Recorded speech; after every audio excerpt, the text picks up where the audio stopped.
All right, I want to tell you a good story on how I shot this bull elk on public land in the state of Montana. And the first thing I want to say is I'm not a great elk hunter. I'm not good at climbing the mountains. I'm not a good shot. I'm not a good caller. But I've got one attribute that I think I am good at, and that is when we get up and we go out, we're out there all day, and we put the time in. And by putting the time in, you have a chance of getting lucky. And that's how this bad boy ended up in my living room. So here's what happened. We're out in Lewistown, Montana. That's the geographic center of the state of Montana. Talked to a local taxidermist there, and he told me a plot of BLM land. That's Bureau of Land Management land. It's a very small tract of land, and it's surrounded by private land of the largest landowners in the state of Montana. And those landowners hire people to patrol the roads to keep people off. They claim they use helicopters to keep people off. So you do not cross the fence line to where their property is. So we were out there one morning. We always start in the bottom in the morning. We let the thermals take us. We work up at the thermals up to the top of the mountain. So we're going up there. We came across two spikes that we got to play with, which I'd have gladly shot them. I'd have been thrilled if I could have, but we didn't. And we heard as we were going up there, we heard two different bulls bugling at the top of the mountain, on the flat up there. And on the top of the flat, on the top of the mountain, there's a fence, and that's private land. So by the time we were done playing with the spikes, we got to the top of the mountain, those bulls had crossed the fence, and they were bugling on the private land. And if you've done any serious elk hunting around private land, you will know that this is a true statement. Bull elk know where they're safe on private land. And they will go there and bugle to you pretty near all day, but they're not going to come towards you. So what I did is they were over there, they're bugling, answering us every time. I tried a few tricks. I tried to run 100 yards, bugle over there, cow call. I went over there, tried to sound like a herd of elk to get them to come over. And they just kept answering back. They weren't moving. So I said, Doris, let's do this. Let's have our lunch. Let's take a nap, and we'll just wait here till dark. And hopefully they'll think that we've moved on, and we won't give any calls at all for them to think that they know who we are and that we're fake, and we'll wait here. So here's what we did. This story is so cool. We went, we had our lunch, and like I say, we're out there all day. So you know what that means? We get tired. So you know what that means we do? We take a nap. So we literally, I was sound asleep. I had my glasses off, and I heard a thump, thump, thump. To me, it sounded like a horse coming through. I get up, I put my glasses on, I look, and here's a cow elk had come right in, and I believe it had been that she'd probably heard us when we were calling, and then she'd come into us, and then I woke up, and then she spooked away, but we did get her on video. So then we're there thinking, well, that's cool, and we're just sitting there, and all of a sudden we heard an elk bugle, but it wasn't on the other side of the fence. It was like at the end of this little strip that we were at. It was close, and the strip is right there. So he was 50 to 100 yards, and I didn't know, I figured he was coming after that cow that must have left it. So I thought, oh, baby, baby, baby. And the wind was so. But I knew if he came, he's going to come on one side of the strip or the other, so I wasn't sure. So I was on my knees, and all of a sudden, he appeared in the distance. And you got to realize, I'm no elk hunter. When I see a rack like this, if somebody would have told me, that's a world record elk, I'd say, yeah, I know it was. I mean, it looked just unbelievable to me. And here he comes like a white-tailed deer with his nose to the ground, trying to smell where that cow was.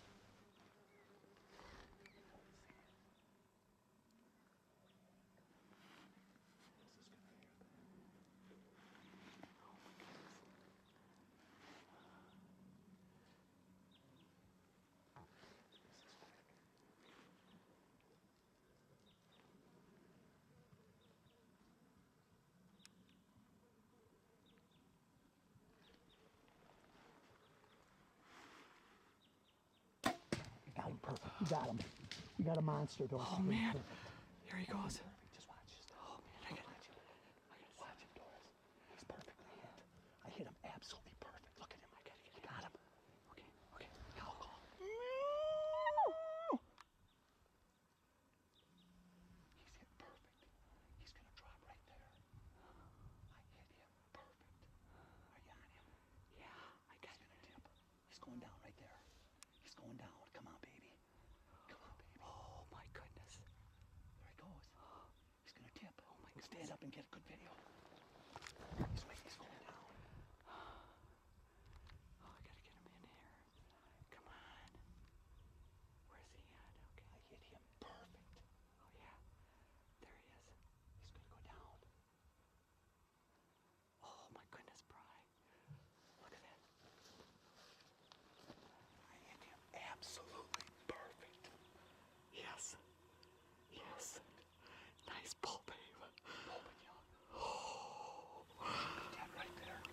I'm just shaking. Probably sleep. Okay, babe. No, we ain't got him yet. Maybe my eyes are wrong, but I smoked him. Perfect. Okay, we gotta pick up more blood.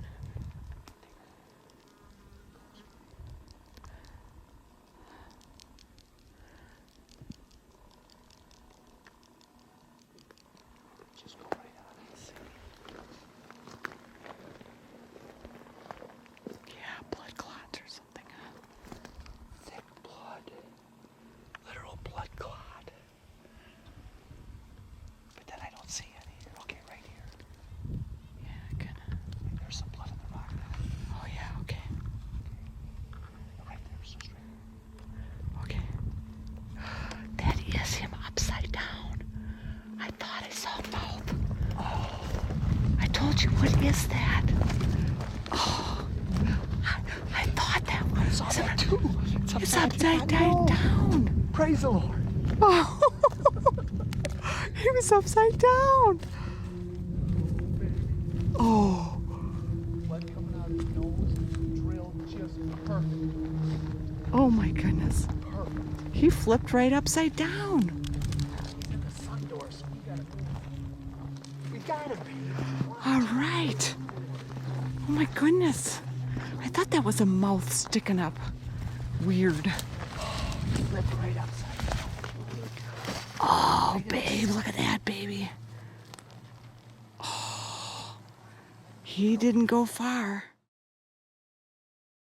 Gotta get all the blood bubbling out the pink, baby. He's so big that it's so big that Brian's got to cut the tree branch. Well, it's not that he's so big, it's Brian's so weak. Look at that thing. Nice rag. Wow.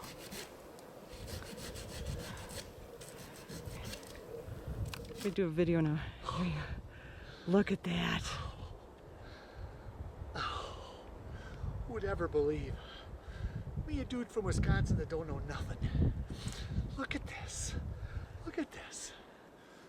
Look at this. Look at the size of this animal. This is a monster. Look how thick that is. Yeah. Nice. Plus, he's got stuff busted off. Look at all these things. Look at that. This is unbelievable. Here's our meat bags. Brian's skinning it out.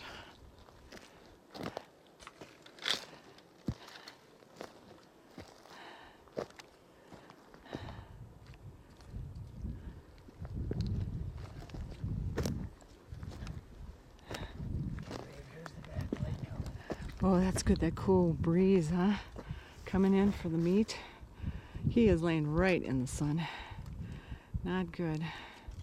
Here's my, okay. That's where Brian shot the chosen the rib. Right there's where the ribs busted. Yeah, you right want to there. talk about it a little bit? Bam. That's where I cut it with a knife. Well, that's just where I hit him. My perfect shot should have been 2 inches lower. But I am thankful. Yes. I am not thankful. I am the most thankful person in the world. But I'm more thankful than anything that I know Jesus and what my eternity means, what he did for me. And I'm married to the most perfect, beautiful, wonderful woman in the world. And we did it together. Again. Unbelievable. My hunting partner, my babaroo. We're on your own. Public land. Randy Newberg, we're on your own. We're BLM land in the state of Montana. Yeah. Yep. I'm on now. There's a exit hole. Right there.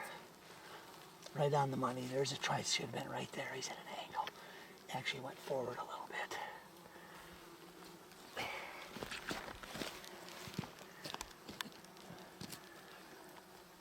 How high does that rib go?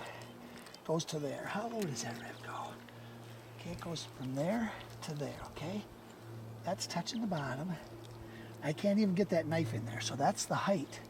You don't even have that much height to shoot into. Now, you've got right here, the spinal column, where this attaches to comes right here. See this? That's the spinal column right there. So when you shoot straight on, you're gonna hit this.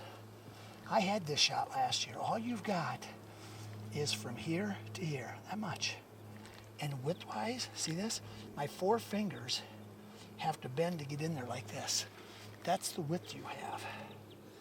3.5 fingers on a bull elk, and this is a big bull elk. That's all the width you have to get it between the first ribs. Okay, now, there's my shot of my lung. There's where it came through the mediastinum. This is the mediastinum. These lungs are under like in my mind, I see it as like vacuum pressure. Okay, if air gets in there, it collapses the lungs. Okay, besides the bleeding, you can see the bleeding. But so what happens is it went through there, hit the mediastinum. If the air gets in through here, and if you don't get a pass through on the other side, if you can get in here and air gets in, the lung can collapse. But see how that blood, see how that clot? I'm not a believer that just automatically that's going to do that. Now let's take a look at the heart. Because as you can see, I hit right above the heart. See, my shot should have been, for a perfect shot, here should have been about right there. I should have been about 2.5 inches lower and back a little bit. But I can tell you where I shot, where I aimed. It looked awful good and it felt good. And guess what? I put the pin there, shot there. Here's the heart coming out. There's the sac that it is. There's the size of the heart. That's a big one. Of an elk. Now let's take this lung out of there. There you can see how the lung is attached to the mediastinum. The mediastinum separates the two lungs. Okay, this is where, you see the hole here? This is its breathing tube, its trachea, coming down, and then it bifurcates. It goes in the back here, and then it separates right in through there as well.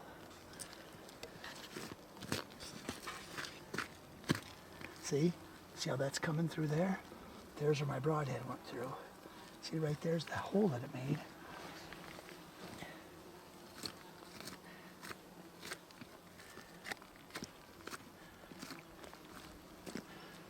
Oh, I'm into studying that anatomy. There's the lungs of a bull elk.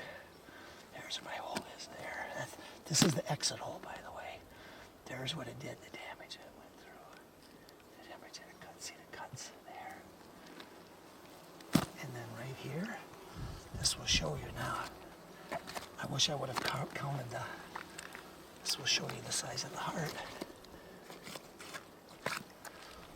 This is all the trunks that are here. Yeah, hold the heart in your hand to show how big it is. That's a big one. There's the heart. Here, let me- There's the angle of what it sets at like that. Look how pointed it is at the bottom though. But you see right up here, this is where all the business end is.